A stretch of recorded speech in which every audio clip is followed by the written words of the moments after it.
the Daily Dozen Chinese version.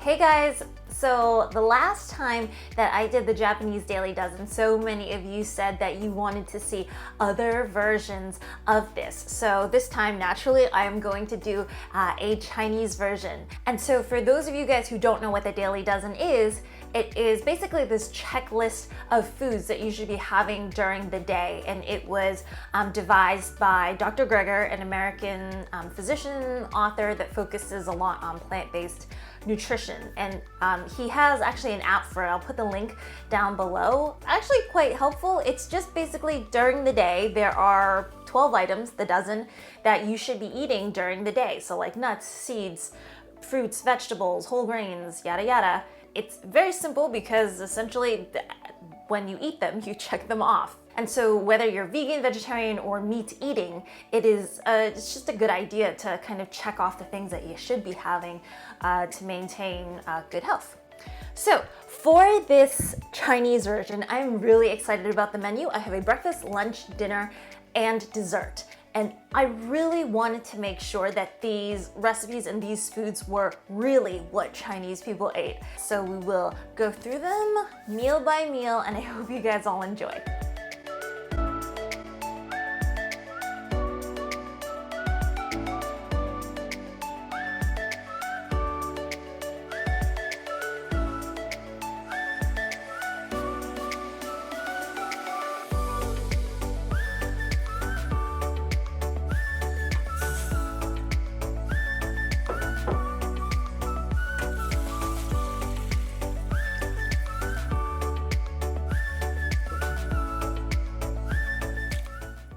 I'm starting this really nutty and hearty congee off by mixing the buckwheat, the dal, the stock, and then the mushrooms. So I'm going to bring it to a boil first, then I'm going to turn it down to a rolling boil and then cook it for right around 20 minutes or so until the mixture begins to thicken up.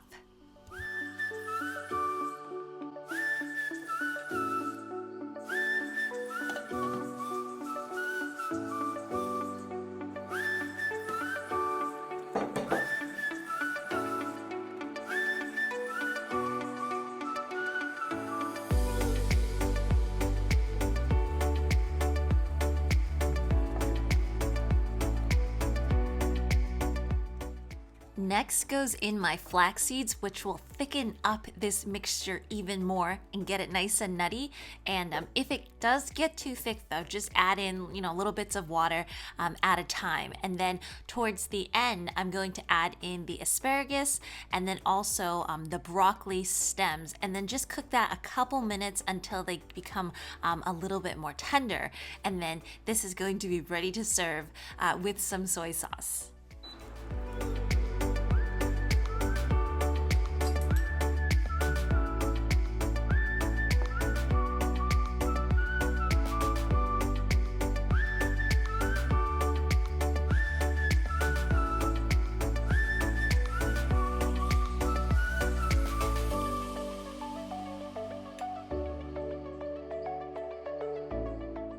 And honestly, when you compare this against, just white rice, some water, maybe some fried dough, the taste, the heartiness, the nutrition value is not even comparable.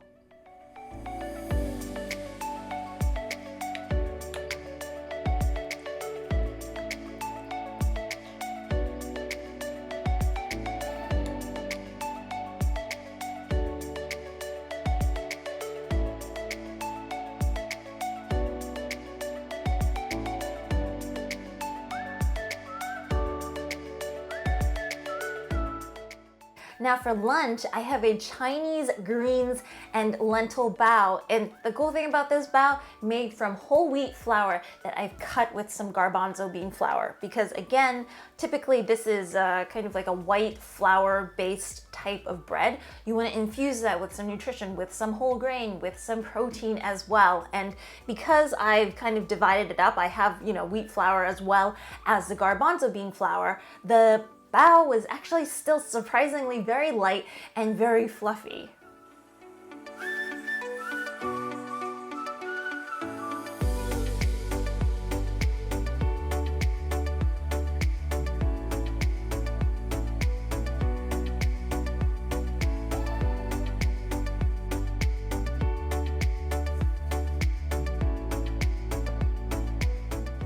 So I didn't want this to be a difficult dough recipe. Simply dump all of the dry ingredients into a bowl, mix it together, and then kind of slowly add in your warm water, maybe reserving 1 to 2 tablespoons to see if maybe your dough will need it later.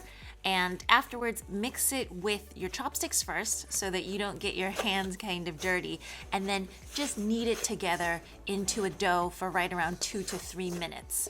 Once that's good, cover it up, leave it in a nice warm place for an hour.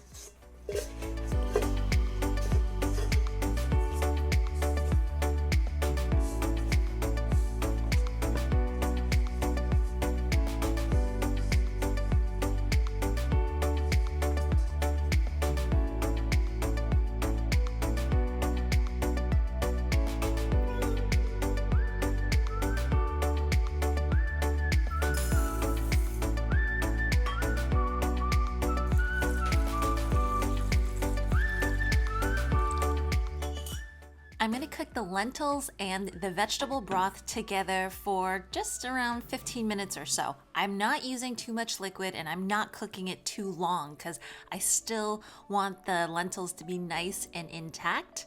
And once that's good, you want to let it cool down just for a little bit and then add in the rest of your ingredients like the Chinese kale so that it will wilt down a little bit.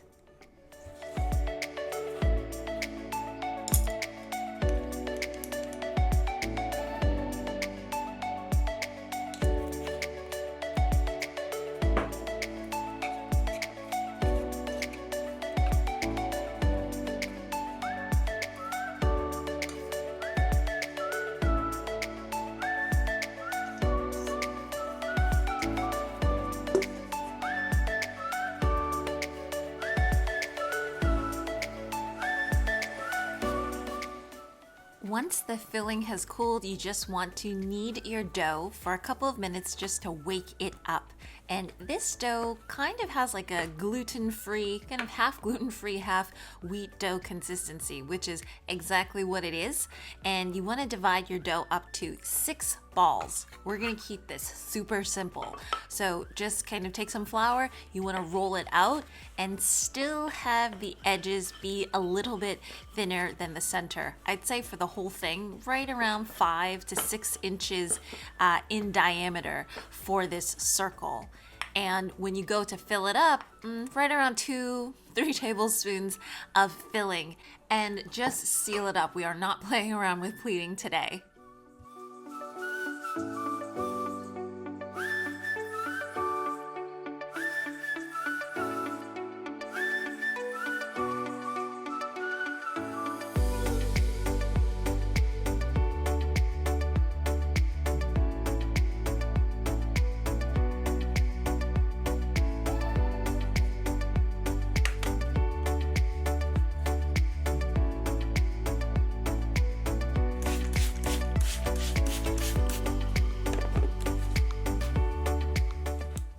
I gave it a slight spritz because it looked a little dry, 10 to 12 minutes on medium-high steam, and once it's done, it will look like this.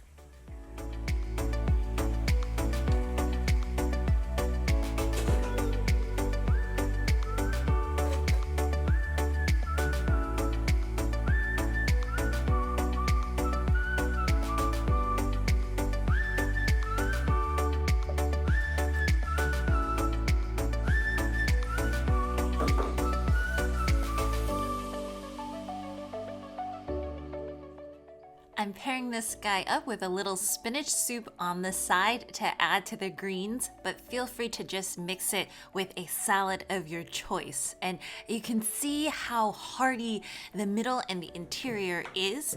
But so that you guys can believe me, the bread actually came out really well. It was not like hard or dry or too heavy at all.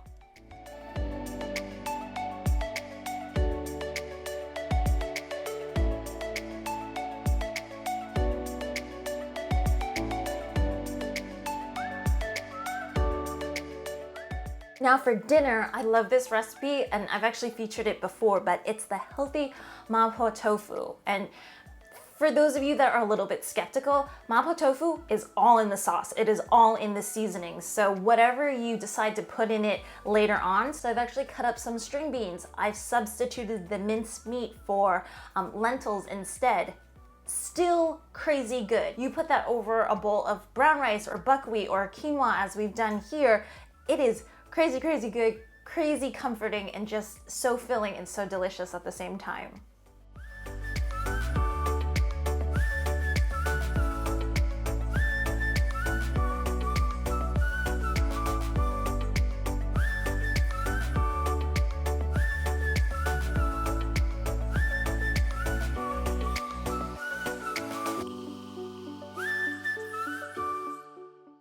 So I didn't mention this, but this is an oil-free recipe as well. So the technique that we do this is slightly different from the mapo tofu traditionally, but it tastes just as good. So for that sauce mixture, just mix everything together. Mix everything together into a bowl, set it aside. Definitely make sure that you have the Dobon chili soybean sauce because that's what makes mapo tofu mapo tofu. But you can also substitute it with miso, and then I think I said a little bit of sriracha in the original recipe as well. And for cooking, this is when I like to use stevia as well because the slight bitterness doesn't seem to affect savory items as much.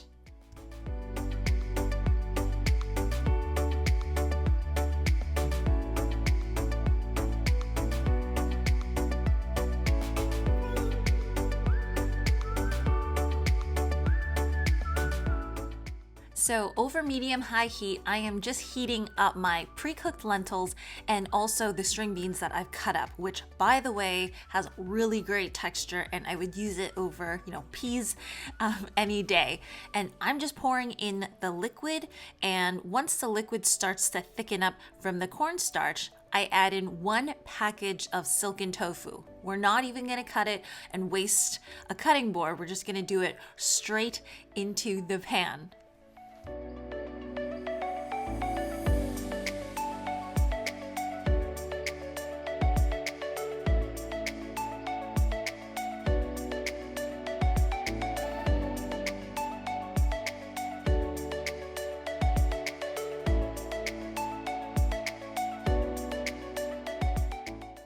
Now you want to gently fold the tofu into the sauce so that you don't break it up.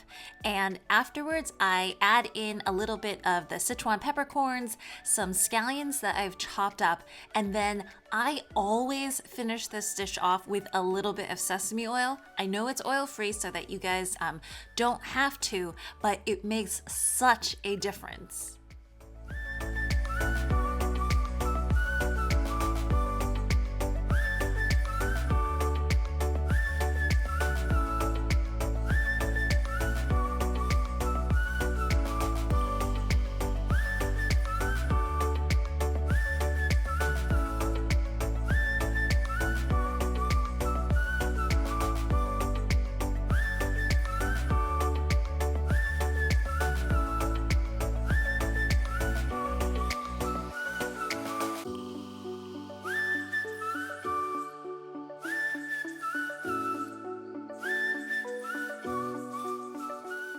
I have some amazing Chinese greens on the side to pair this dish with, and it's poured over a bowl of warm quinoa, and let me tell you guys, it doesn't get any more comforting than that.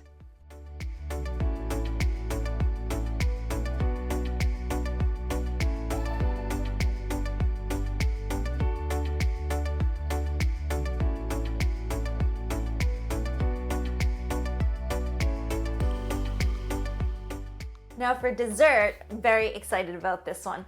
Those of you who like Asian desserts and Chinese desserts will probably know this, but this is typically done with a variance of fruits. It could be mangoes, it could be strawberries, it could be melon, in a pool of coconut milk with basil seeds. Now basil seeds are very similar to chia seeds because when you soak them in a liquid, they kind of bloom up and they give you kind of that jelly feel. So I've subbed the basil seeds with the chia seeds this time just because I know that people are more familiar with that, but you can easily substitute it for each other.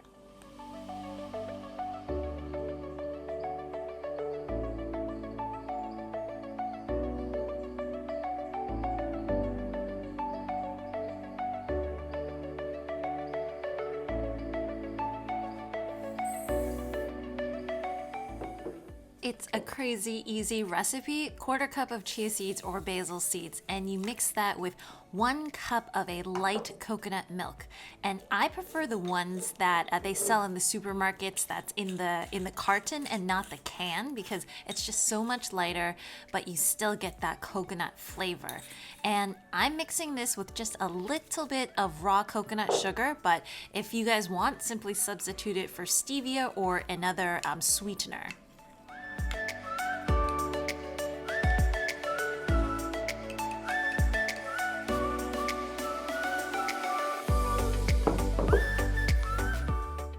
And literally after an hour or two, you stick it into the refrigerator, it gets all nice and cold and thick like this. Pair it with any fruit that you like, and it's just delicious and creamy and yummy and also really fresh tasting too.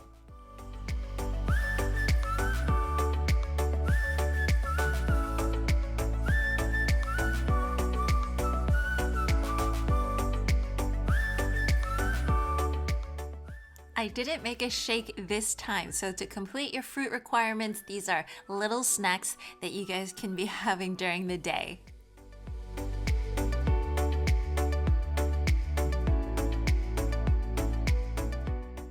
Anyways, I hope you all enjoyed that Daily Dozen. Please remember to hit that like and subscribe button if you guys want to see more. And definitely let me know in the comments below what other versions you would like to see, and we'll try to make that happen.